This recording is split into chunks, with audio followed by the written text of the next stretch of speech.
Ladies and gentlemen, welcome to Touch Uncensored. Yes, we are probably on our fifth, sixth episode. What episode are we on? Sixth episode. I love it. Love it. I decided I need to welcome you in my world. I do so much in a day. So this is glutathione. This is a B plus. I also take some zinc with what is it with? I don't know. This is yeah. And vitamin K. You know that?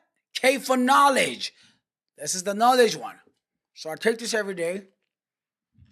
Um,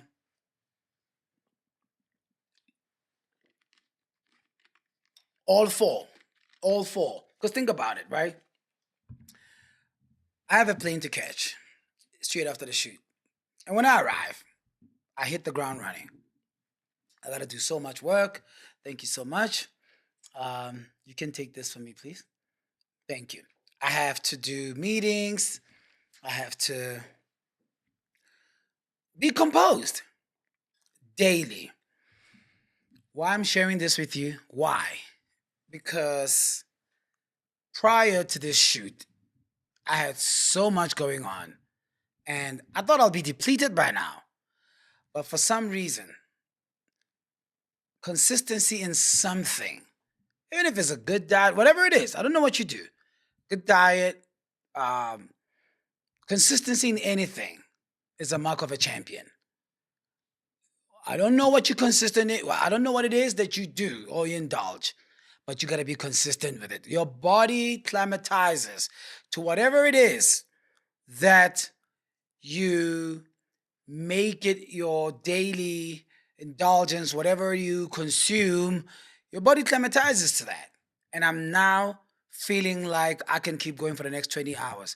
I need us to be conscious of what we can take and what we cannot. Some of us can't multitask, and some of us can. And I'll tell you who does that very well: the President of the United States. I don't know what he takes for supplements, but the man does 8 press conferences in 7 days.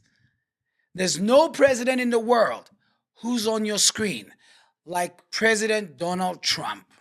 But this time, I just want to know if they took it too far, him and his best friend, the president of FIFA.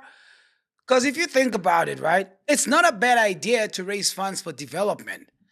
But the idea of selling equity in an institution that represents the entire world impartially, the entire world. FIFA is the church of, it's the Vatican of soccer. You understand what I'm saying? We trust FIFA. There can't be private shareholders who can make decisions that are in interest of their own, because the World Cup, FIFA, the whole governing body, you represent the entire globe. Now, if private stakeholders come from China or North Korea, we're going to start seeing North Korea at the semifinals of the World Cup, because he who pays for the sustenance of any organization at some point has a fraction of an influence in its policy making, in its day-to-day running. If Kim Jong-un put money at FIFA, I can guarantee you North Korea will have to be at the finals. If not, semifinals, worse. And they will advance. You're going to have to orchestrate the game in favor of he that pays. I mean, it's the only natural order of things. Imagine as a major shareholder of a company and you don't enjoy the benefits of it. How is that even possible? So I want to congratulate UEFA committee, the Euro, the also friends have been joining lately. As of late, we also heard from the British Federation, and I don't know about the Saudis and South Africa and the rest of the world, but FIFA cannot be for sale. I don't think we will see the development. See, we do things premised on the word development. But if you think about it, a man with a history of business, like President Donald Trump, I'm pretty sure he saw some ROI in that investment. He saw it. He saw some ROI that could possibly yield good rewards, and not just for short term, generationally. Generationally. It's beyond FIFA. It's like buying shares in heaven. You're like, no. We just want to make sure that systems are running when we get to heaven. But do you understand, if you have shares beyond FIFA, like in heaven, everybody in your family is making it. Your friends, you're going to have your own section or like your own private estate that is just for you.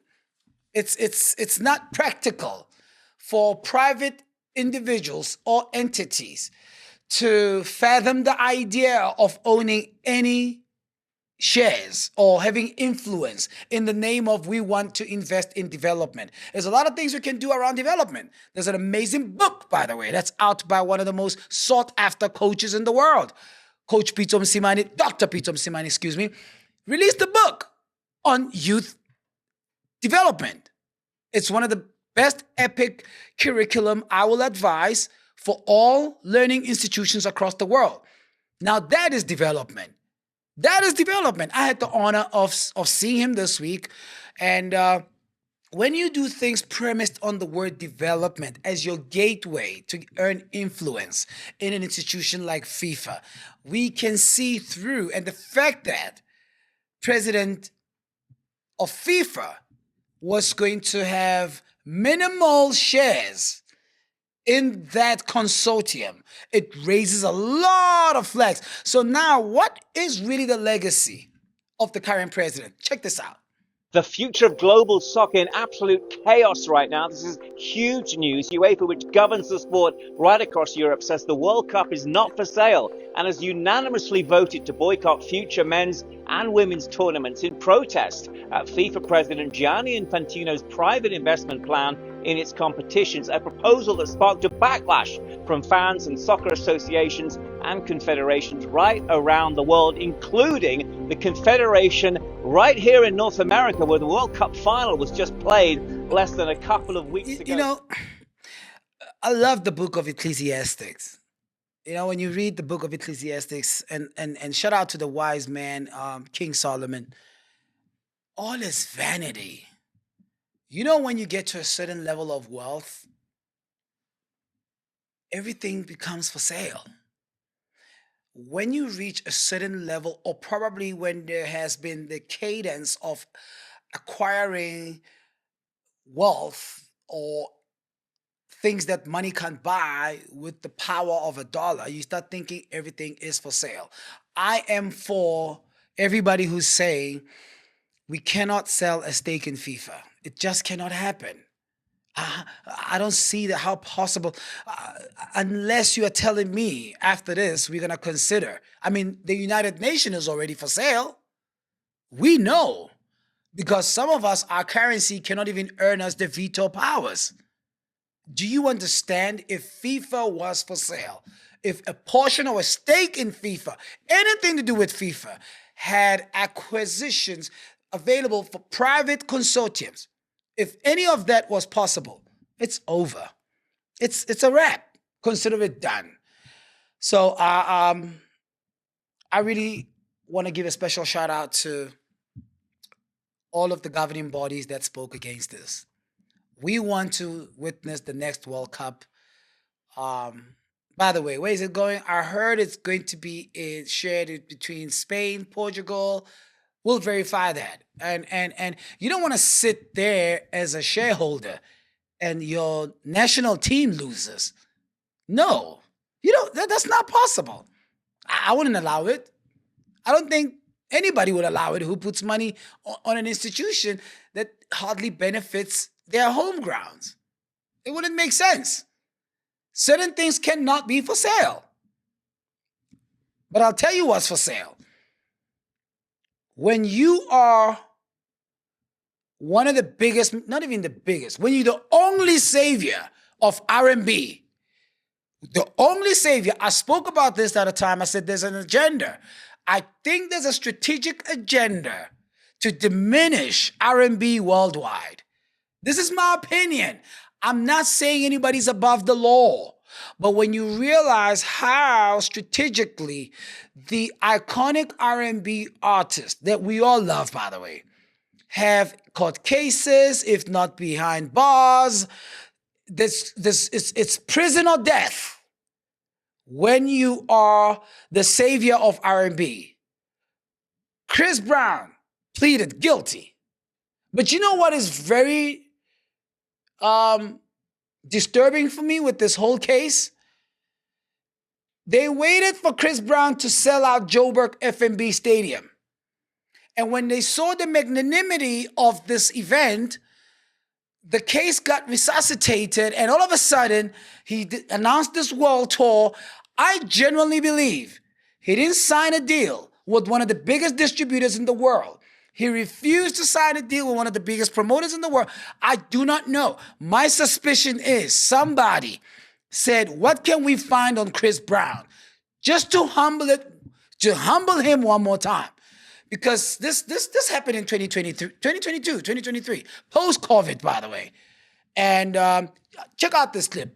R&B is not going anywhere, but look at this. Pull this up for me, please.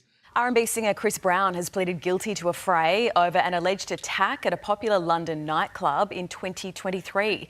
Mimi Becker reports from the court. Vicious and unprovoked, that's how the Crown prosecutor described Chris Brown's attack here at Tape nightclub back in February 2023. The US singer pleading guilty to one charge of a fray today in a London court. Prosecutors say the Grammy Award winner repeatedly struck a music producer with a glass bottle inside Tape at Private Members Club 3 years ago, and that the victim was then chased, pushed to the floor and kicked. The attack filmed on CCTV inside the nightclub. His co-accused and vocal coach, Omalolu Akinlalu, known as Hoodie Baby, also pled guilty today. Prosecutors dropping the more serious charges of assault, attempting to cause grievous bodily harm and having an offensive weapon, a bottle, in a public place. The maximum sentence for a fray in the UK is 3 years in prison. The singer seemingly unfazed, stopping to sign autographs after admitting the charge. Chris Brown's bail was extended and he'll be back in court in October to be sentenced. So, I mean, look, I don't know what, we don't have the details, but I genuinely believe that there's some level of provocation that took place. I've partied with Chris Brown a couple of times. There's some level of provocation that took place. He's not the best guy in a club. If you play a Migos track, you might taste his wrath, or you say something. I mean, you know, artists are not the R&B artists. Let me put it this way. Chris Brown, very talented artist. This might not be his first offense, but you know what? Who's perfect? He didn't kill the guy. We don't know what was the conversation before he smashed the bottle in the guy's face. And there's so much violence in this world. It's just so crazy. But I'm speaking for the fans who've bought Chris Brown's tickets post-sentencing. If the court finds him guilty, the R&B stock exchange is going to be close to non-existence. It's going to spiral. We cannot afford to have R. Kelly and Chris Brown in prison.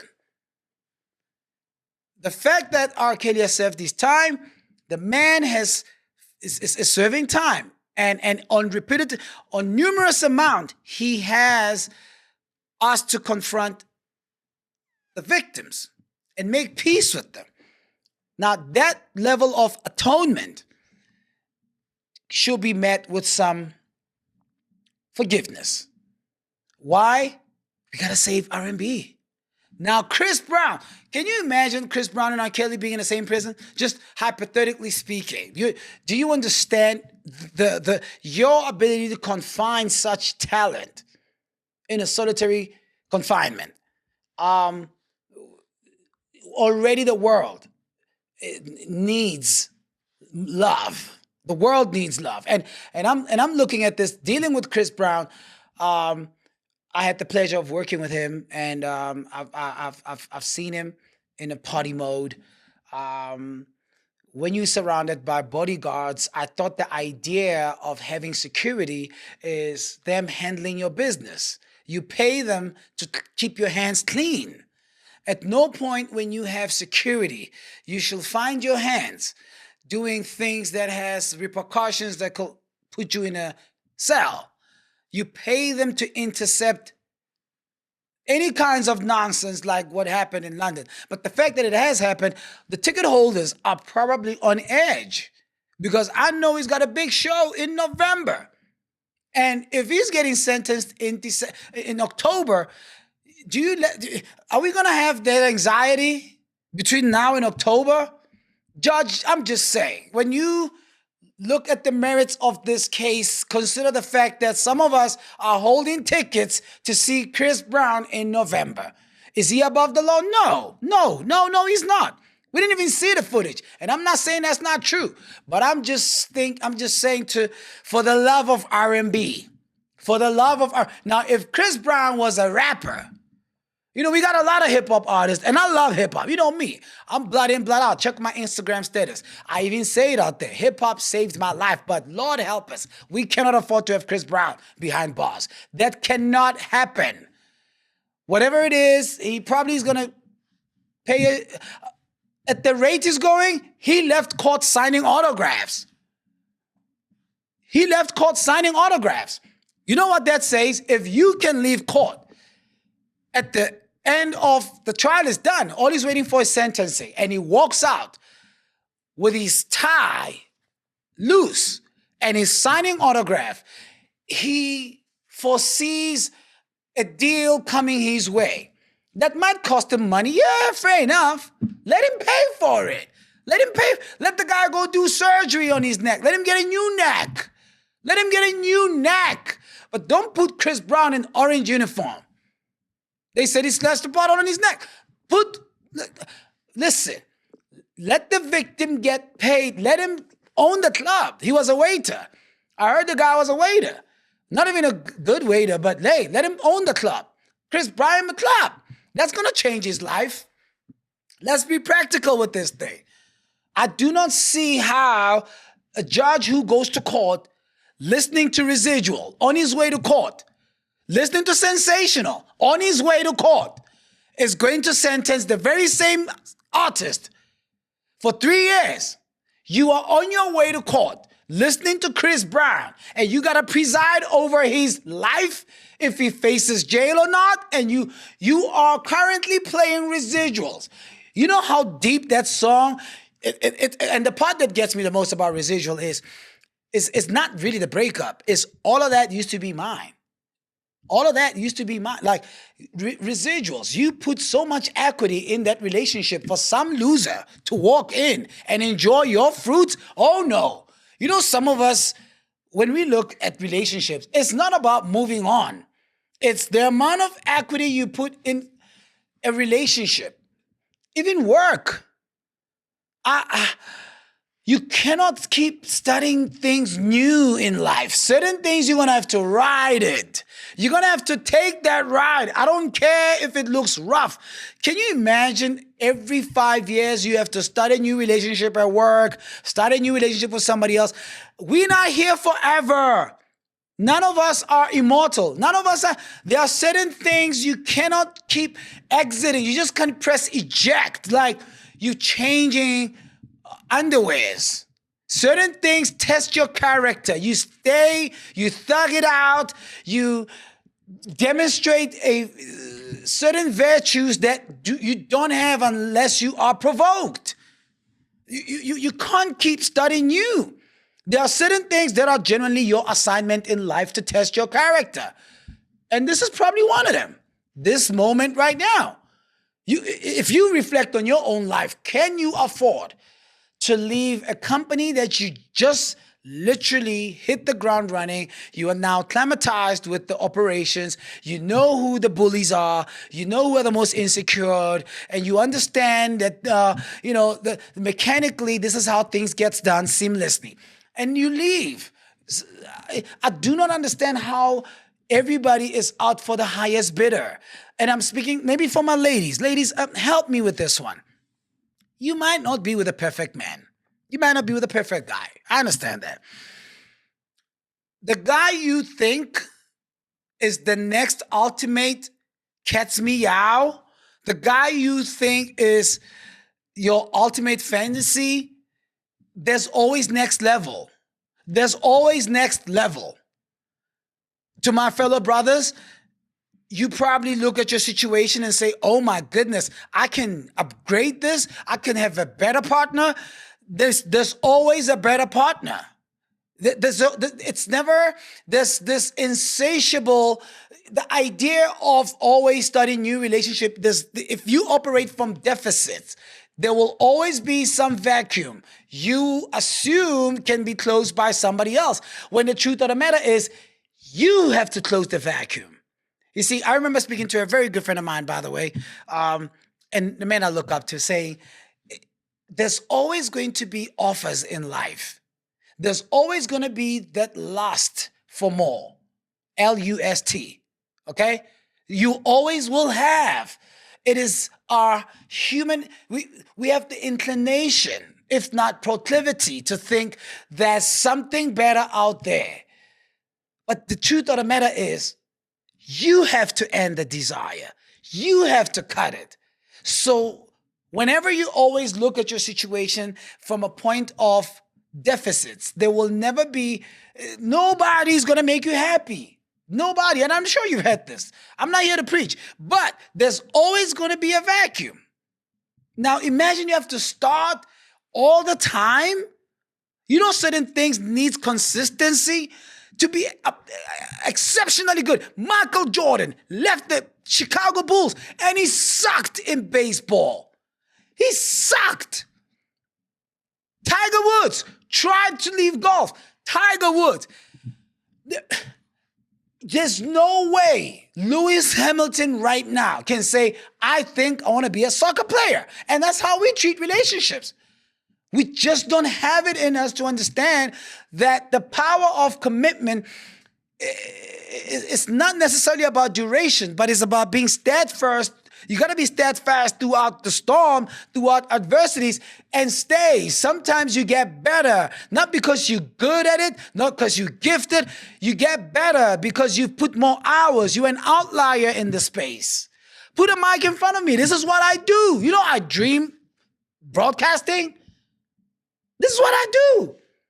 This is what I've been doing this since 2002. This is all I've done. This is what I do. I can never find myself tomorrow being interviewed and say, hey, we understand that you're an engineer. Tell us about this bridge. It's going to collapse. I know nothing about engineering. This is what I do. You cannot touch me in media.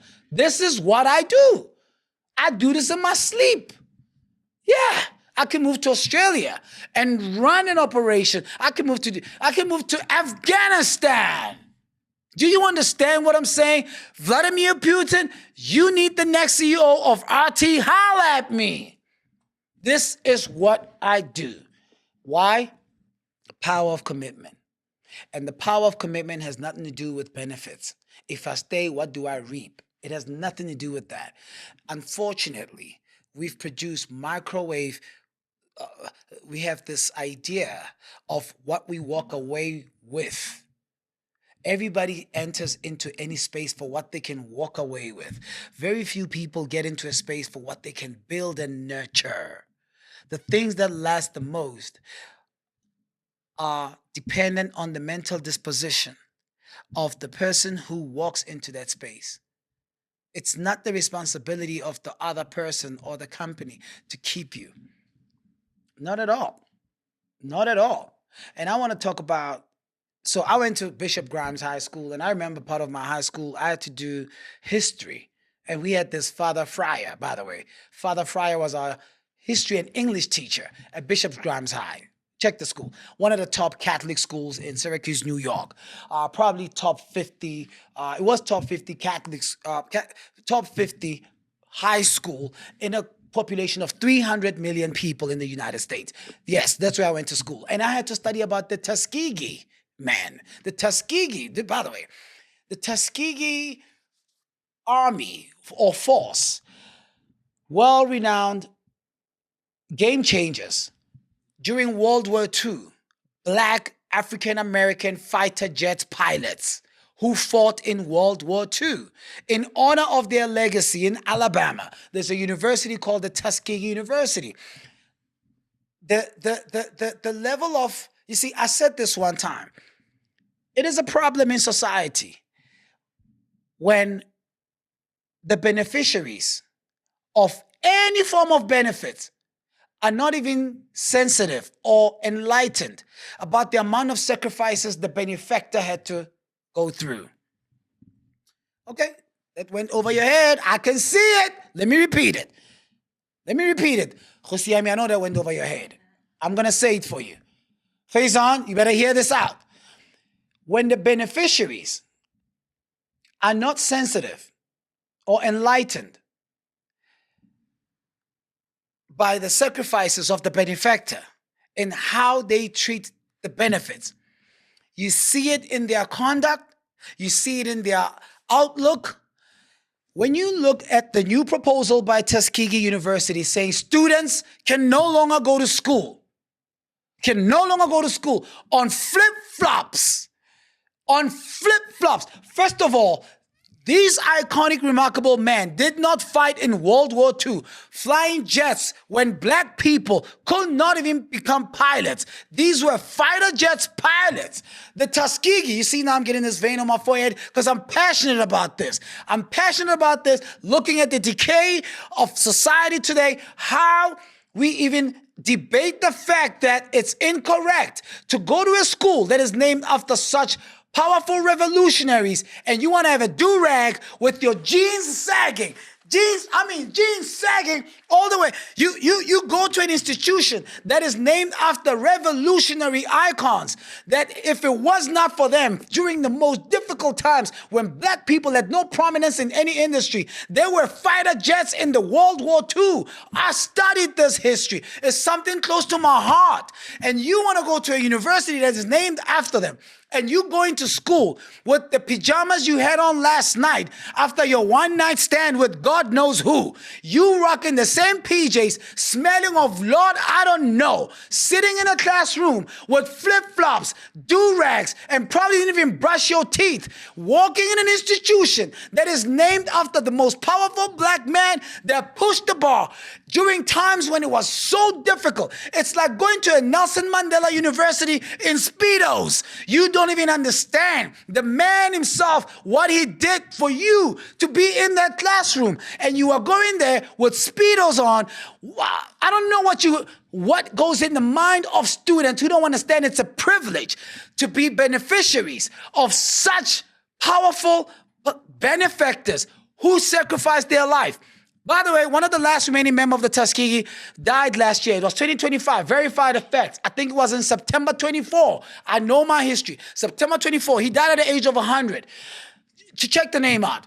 When I had the honor one time to see their interview, and they spoke about their journey, what it took for them to go through what they've been through. Do you know that they could not even train with other white pilots or aspiring students? They were not given the same curriculum, yet they didn't just become commercial pilots. They became fighter jet pilots during World War II.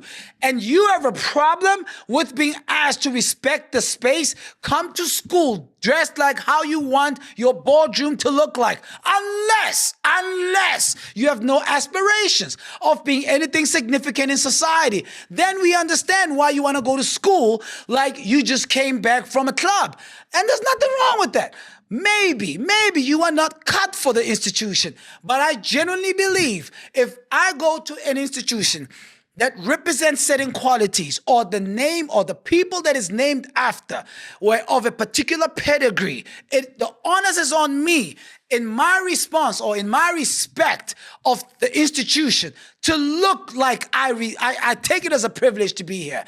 Look at this clip. I need you to see this. You tell me, is this not this is disrespect on another, and the fact that this debate has circulated across all media and people are losing their minds. Parents are saying our kids should express themselves. The woke community, you are not helping the woke community. The fact that you have an opinion, we cannot accept things coming from people who we know, like, where is the world? This idea that, oh, I'm a liberal, I'm woke, I'm this, nothing. The fact that it's premised on you woke, I don't see how it has to be acceptable to a point where we don't even have a chance to educate these students and understand why they have to wear their uniform with pride because of the institution they represent. Now, you got people giving their own opinion across all media saying, oh, we should be free. We should be free. Excuse me? Do you know we are in a state of reprobate? Like, this is reprobacy. And we label it around woke. It's reprobacy. Yes. This is a state of a reprobate mind when you can no longer distinguish between right and wrong. If you can justify it, it is socially, morally acceptable. And we legislate laws in the name of being woke. What? Check this out. The whole reaction to Tuskegee's new dress code policy is exactly why it's needed in the first place. Tuskegee University recently banned wearing things like bonnets, do-rags, bedroom slippers, and revealing clothing to classrooms and more. And that sparked a whole online debate, which I don't understand because HBCUs have been doing this from the jump. It's not a matter of not having a safe space to wear protective hairstyles or not being able to be comfortable in whatever you're wearing. It's a matter of preparing for the real world, which is exactly what college is supposed to do. And it's also not a matter of subscribing to white standards of professionalism. There's many ways to be presentable and still show up as yourself. Yes. On top of that, us Black people have always taken pride in being presentable. We're literally the ones who coined the term Sunday's best. Rather than focusing so much on the specifics of this dress code at the university, the real conversation should be about what it prepares you for, or even better yet, what it could prevent from taking place. Do you understand? Do you understand? Especially when you're a Black person. Do you know why most people are loud? Most Black people are loud? I don't blame my brothers that wear chains, Gucci, Louis Vuittons, okay? Because you think it's the only way to appear in society without being questioned, without being... I've been in a position where I had to qualify why I'm in the room. I had to qualify why I'm in the room. I've been in those positions. I've been in a position where I'm probably the only Black in the classroom. I'm probably the only Black in the group, the only Black sitting on the board. And I don't blame Blacks that are loud, but that's not loud. That is lack of self-love. That right there. If you can wear, what do you call it? Stuff that ladies wear when you come, what do you call that? My son even wears that. But what? Whatever it is. You slept on it. Okay? You slept on it. Probably had the worst dreams on the very same whatever you're wearing. And you're going to go into a new space where you need to allow knowledge permeate your mind. And you're still in the same... You know why it's important to take a shower in the morning? Why we call food that's served in the morning break fast? You are breaking something in the morning. When you make contact with water first thing in the morning, there's certain things you are washing off. There's certain things you're washing off. and you are welcoming the possibility of the new. Okay? It's not a ritual that you wake up and shower. No, there's certain things you welcome, and only when you are in a state of cleanliness, you can attract. The universe has a way of conspiring. People don't understand when you go to school looking like you're going to bed. How do you indulge me? How do you even think you are mentally prepared to cultivate the information that you're receiving in classroom in the same outfit you received, whatever you received in bed? Come on, students are not the most innocent people. I've been one in college. Yeah. You're looking at your pants that you wore the night before, and you walk in this institution, and you don't see anything wrong with you that a classroom is an opportunity to design your boardroom. You don't see that? Indulge me.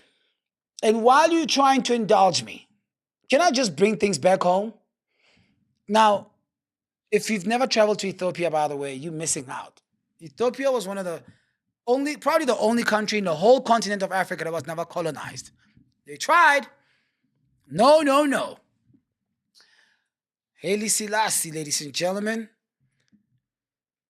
this breaks my heart.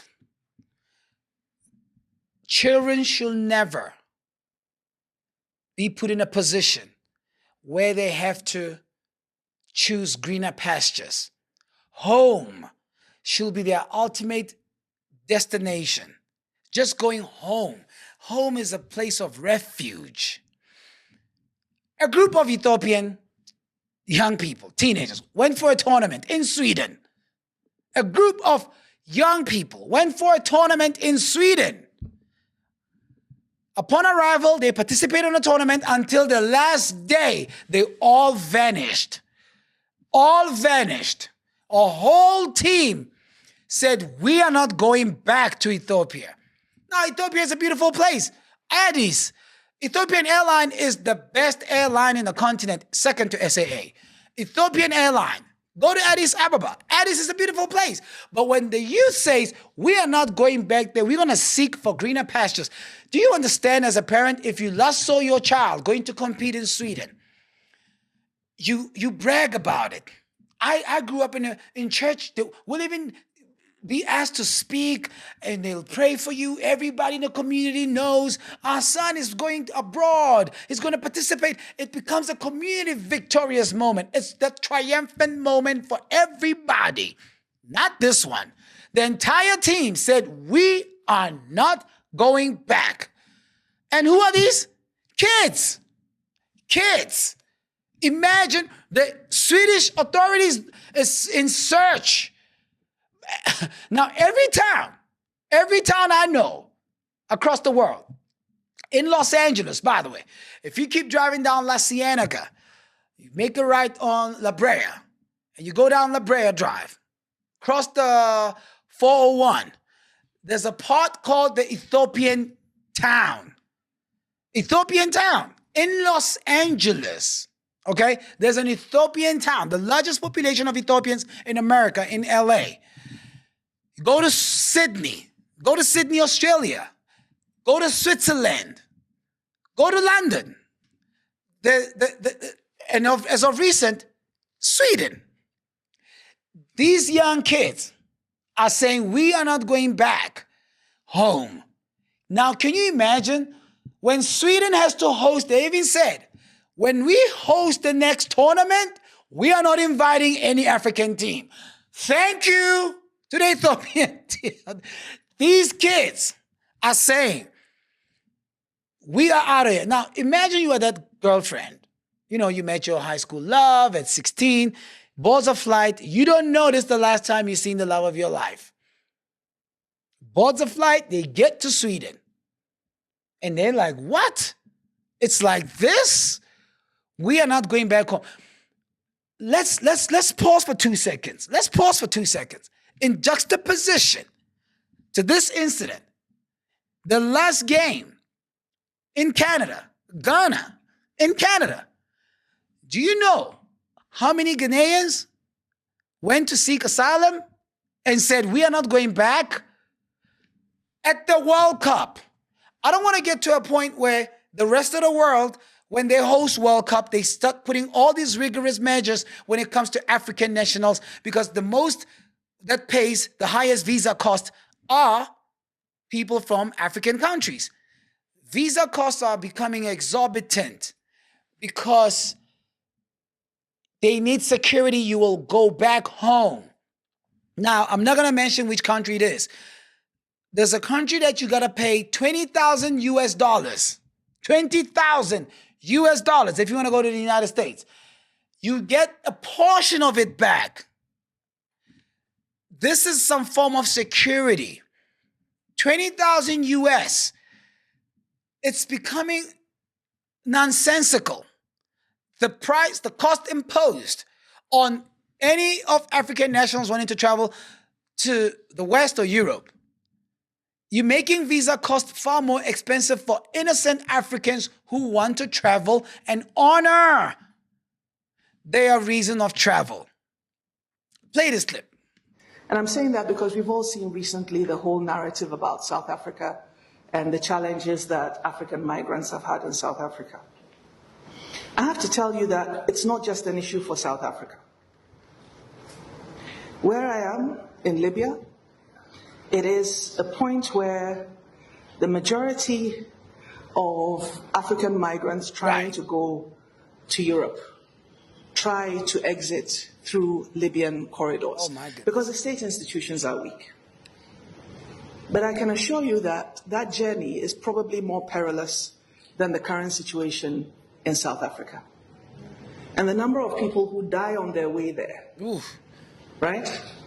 And the work that I think, well, not that I think, I know that our embassy has to do in Libya, especially when they find out that there are Ghanaians who have perished along the way, and they actually retrieve their bodies and give them Muslim funerals. That data has not been in the public domain as much, and so we're not cognizant of the scale at which it is happening. Come on. But I think that we should pay more attention to it, because for all of those who believe that the path to Europe is the way in which they are going to achieve their futures, So we should be very, very sensitive to the fact that Europe and the Western world is closing its doors to illegal migration. that is true. What a charismatic leader. Oh, so unequivocal. I love it. And this is Libya, by the way. This is Libya. Yeah, this is Libya. The closest to Europe. It's one of the African countries that is closer to Europe, second to Morocco. And they say this is a problem. People are dying.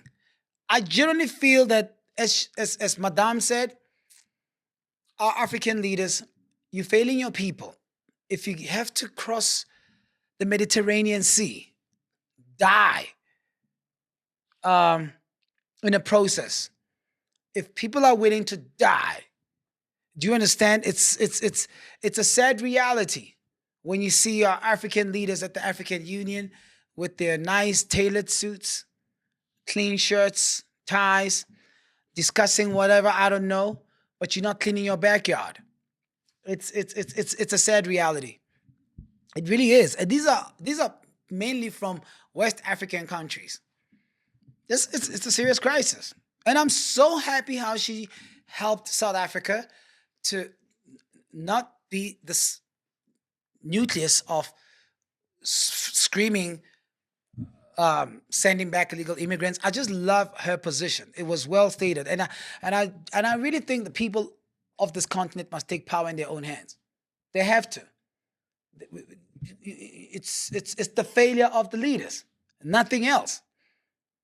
But can I tell you, you never know how far this show goes. I just want to thank the Minister of Justice in Uganda.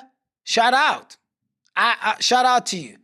By the way, a big fan of the show. The Minister of Justice in Uganda was listening to last week's podcast, and they said, we are going to decolonize the justice system. Thank you. I did make a point that we're still operating under the Roman Dutch law.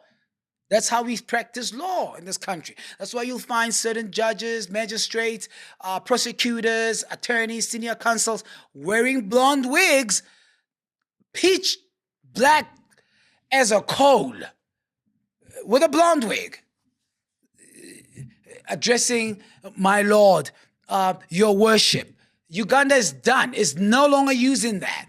The same touch we heard you in our effort to decolonize the justice system. We no longer going to refer to each other as my Lord, your worship. No, none of that. And you know what? To the Minister of Justice, thank you. Thank you. I'll be visiting your country soon. I look forward to meeting you. I'll be visiting Uganda. Can we all learn from Uganda? Can we do it, please? They no longer, the idea of bowing before man, the only man you should bow to in Uganda is President Museveni. My man. He's not playing. The son is the chief of the army. The daughter is running the reserve bank. And he's yes, power.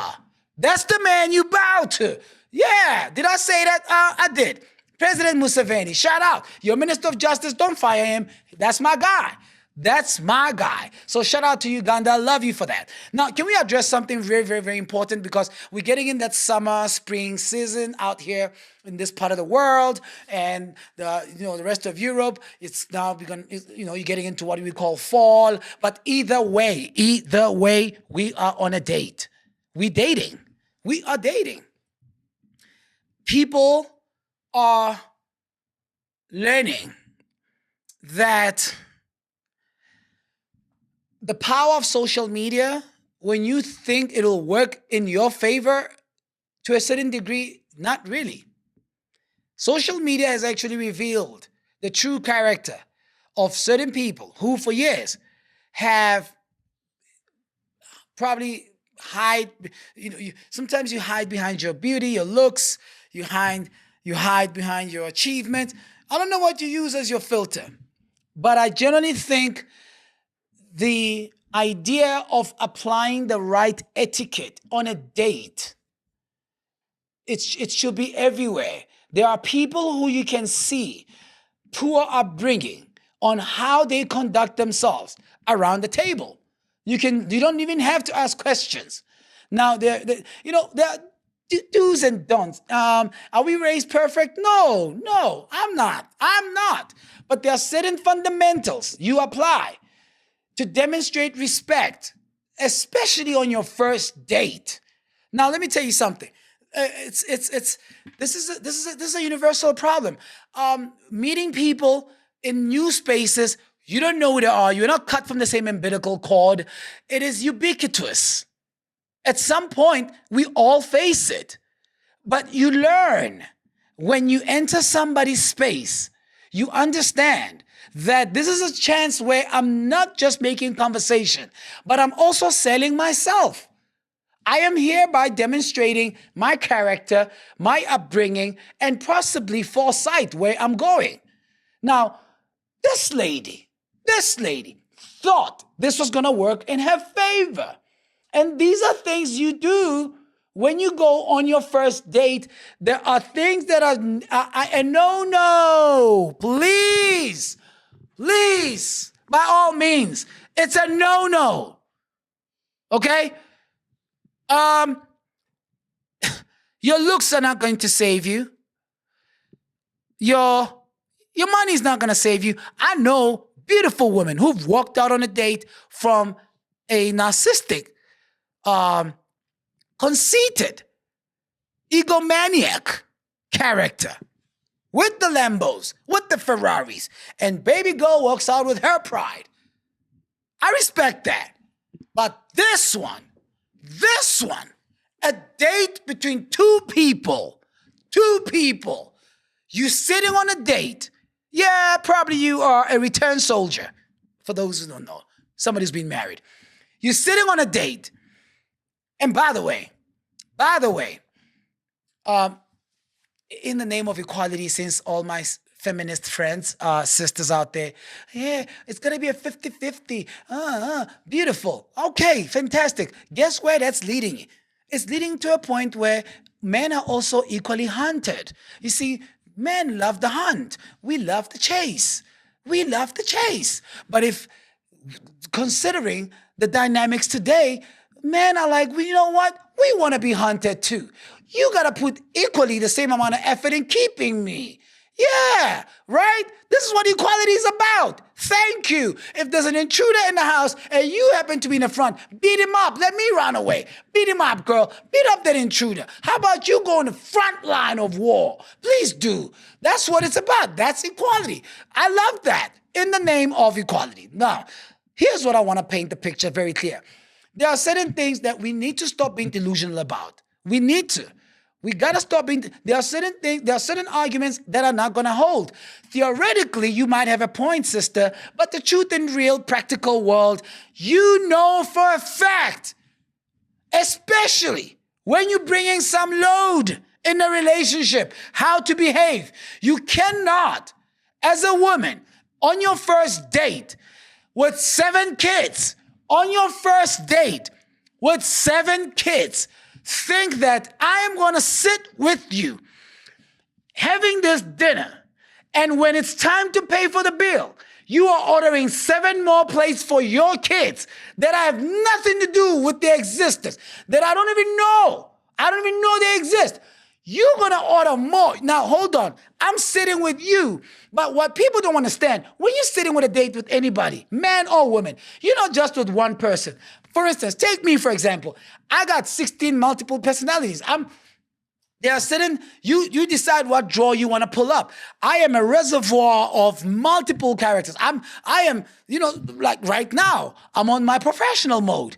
We could sit around a dinner and you say certain things. You're going to pull that drawer of, that acute anxiety. You might get the friendly, very philanthropic side of me. You pull up the drawer. You say certain things. You treat me a certain way. You're gonna pull up another file. Like, we've lived this life with so many files. One person, you represent so many files. There's so much personalities in you. It takes one little trigger to pull each and every single file. However, in this situation, you're looking at a woman who's on a date with a gentleman. This gentleman, Lord help him.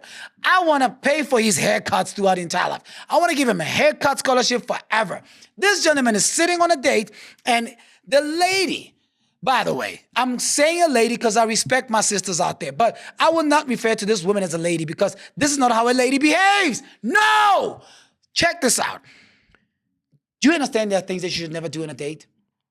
1, if a man has to find out that you have kids on your first date by you ordering food for them, if that is his discovery of the soccer team you are leading without him asking, freewillingly on a dialogue, if the conversation of babies did not rise from a amicable, from a cordial, from whatever conversation you had on a date, you didn't bring up the issue of kids, which is something that you should bring in the first place.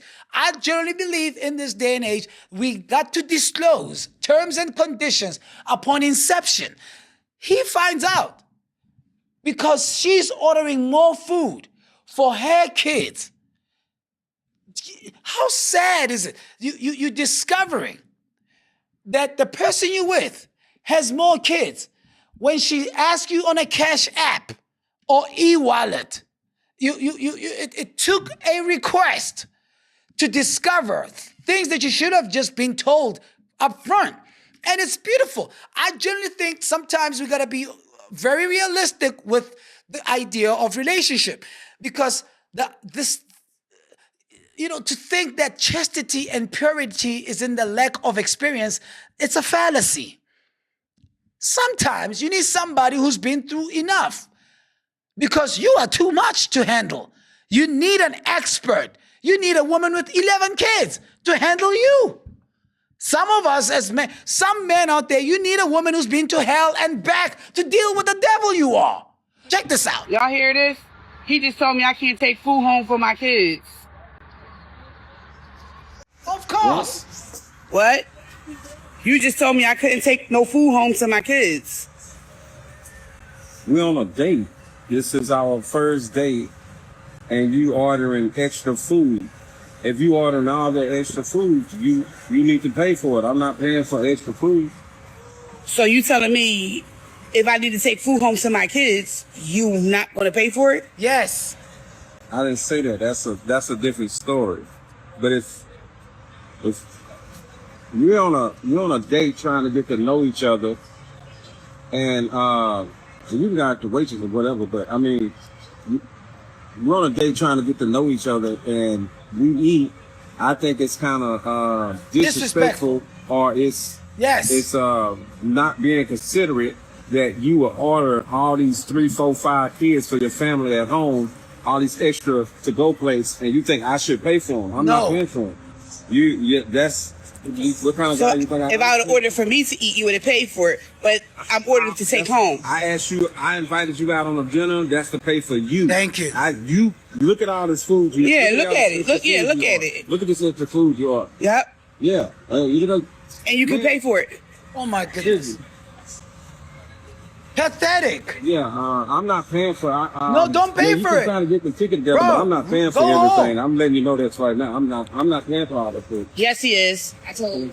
Okay, I understand. Yeah, we'll let you know in a second. Yeah, I'm not paying for that food. So I don't know if the waitress gonna get the manager on you or whatever happened. I pay for your food. This is my food. Okay, you reach inside your pocket, pay for your whoever food, this extra food. My man. You have children at home. Yes. You went out on a date. That's inconsiderate. And then you filming me. That's another. It won't be another date. It won't be another date. No, it won't. I respect you for that. If there won't be another Since date. you can't pay for this, all right, so it's for me. I'm taking it home for me. And you normally film people on the first date? Yes. Okay. You normally order for your children on the first date? What you trying to see if I can take care of you? I don't know. What is that for? What is the reason for you ordering food for everybody in your house? Because you need to pay for it. Yes. Okay. Why not? Wow. You can dig in your pocket, pull that card out, and pay for it. Whatever. Don't put me on no internet. Don't put me on nothing. You can get the waitress, whatever you want to do. Well, we waiting for you. You're paying for it. I pay for myself. I'm sorry. I'm not paying for both food, and that's it. I'm paying for myself. I'm sorry, man. I don't know what this is, but if you don't if this is not the Armageddon, now, ladies, let me just make it clear for you, okay? And I need you to listen to me because I'm raised by a beautiful mom. I got 2 sisters, okay? I'm the only. Listen, I love my mom. I love my sisters. I love women. I love and I respect. My grandmother raised me as well. Listen to me, please. Men will look after not just yourself, will look after anything you bring along with you in a relationship if it's premised on respect. But once the idea of entitlement rises, especially on the first date, there are certain conversations you shouldn't have on the first date. It's for the 4th date. It's for after we are now comfortable farting in each other's space. We can sit, watch a movie, you fart. That's the time to be comfortable in saying, hey, I got to pay school fees for 2 of my kids. And you're not bringing it up for him to pay for. You bring it up because you are both now at a point where you're carrying each other's, you are yoked in this idea of being in a relationship. Now, men don't walk away because of looks. Men of value don't walk away because of what can be fixed. Men walk away from what is inherently, hear me out. When a man walks away and you say, how could he leave me? Especially on a first date. When we realize this inherently, you are not, I want to find the most polite way to say this because August is Women's Month and we literally on Women's Month right now. So I'm going to mark my words. We can see a behavior that is detrimental for the sustainability of this relationship on our first date. Your demeanor. You see, a lot of my sisters, you write checks that your body can't cash simply because you've had a series of relationships that were sustained on things that you can keep. A good man is not kept by what he's attracted to. He's kept by how you make him feel. That's why there's strip clubs. And men will go to strip clubs, but they're not going to marry a stripper. Very rare. If that stripper makes him feel good, he might marry her. And you say, what? I cannot believe he chose me over a stripper. He might marry her. There are so many beautiful women across the world. I'm here to tell my real sisters that the man I'm having conversations with, man of value, man of identity, man who know who they are, man who are aware of where they're trying to go in life, man who know what building is, looks is infinitesimally, is a fraction of the reason. I'm telling you, it's a fraction of the reason. So all my baddies who bank on looks, you're going to attract seasonal relationships. You're going to attract seasonal relationships, and all of that is going to accumulate and build to a point where you conclude men are trash. When men aren't trash, you have been a pit stop. That's what you put out. Now, if what goes in keeping a man is determined by what goes in getting him, you're not gonna keep any man with that demeanor and behavior. I can tell you that for free. I'm telling you right now, this behavior, we might laugh at it, but there are people who use on the first date, they already assume your responsibility in the mistakes they made before meeting you. It is not a man's responsibility on your first date to assume office in handling matters that there was no handover file. There was no handover file. We don't even know the fathers of those kids. Not that it means anything, but that level of disrespect should never be demonstrated post this episode. It shall end with that cheap date. And that gentleman must take every soul left in him and pray to God he meets a right woman. Because there are some incredible women out there. There are some amazing builders, supporting structures who will hold you down through thick and thin. And that's a woman who deserves the world. A woman that makes you feel when you are in your corner, fighting, getting in the ring, coming back to the corner, she says, baby, you winning. Stitches you with some words of encouragement, with some beautiful, just supporting system that says, go back in the race and fight. Not coming to a corner that's going to punch you with 8 more plates for 8 kids that are not even his own. That's disrespectful. But I'll tell you what I respect. I'm going to tell you what I respect. I got to talk about this. This is close to home.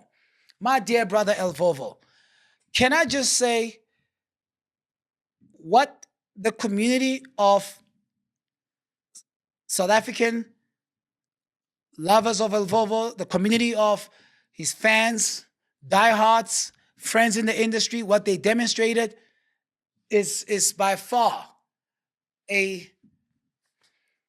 act of this level of generosity and this level of care for each other is so commendable. I want to thank everybody. I mean, El Vovo didn't ask me to do this. I'm doing it because I love him as a brother, because we have this proclivity to give flowers to people when they're no longer here. And some of us fight at funerals to have that 2-minute airtime to speak at a memorial, or we attend services, homegoing or funerals, if we're going to have a chance to speak. The man is alive. Yeah, fair enough, like anybody else. Hit a pothole. That's life. He's bouncing back from a stroke. That's life. Certain things are inevitable. I don't know what you're dealing with. I'm dealing with something myself sitting right here on this chair. The fact that mine is not magnified in the public doesn't mean it's non-existent. But dealing with El Vovo's situation, and he's out sharing stage with some of his friends. I mean, I saw Tizozo sharing a stage with him, Danger from Big Nas sharing a stage with him.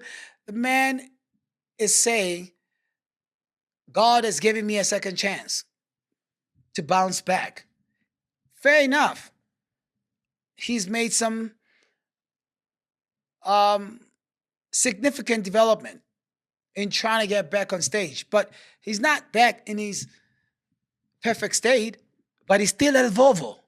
He's still Dirango. So all the friends who went out and helped with the medical covering of his medical cost, it is admirable seeing my brothers coming out. I want to thank my brother Linda Spear. Sotobe, what you represent in society, I need you to know that you are a servant and a faithful one for that matter. And shout out to Gagazi FM and the work you do. You see, you didn't go back to radio for PR purposes. You went back to radio to serve.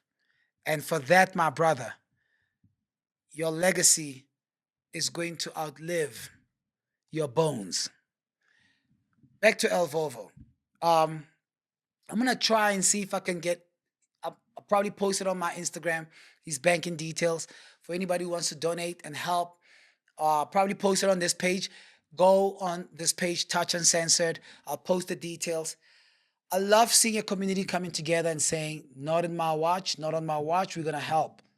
And we all live this life not knowing what tomorrow has for us. But if this culture of reaching out and helping one another becomes, it's so inculcated and it's engraved in us, we adopt it as our way of demonstrating solidarity towards each other, then we're going to be a greater team and a greater nation. And I pray, as a people, we keep this momentum. God bless every single person who has donated to this cause. It's a beautiful thing. Shout out to my brother El Vovo.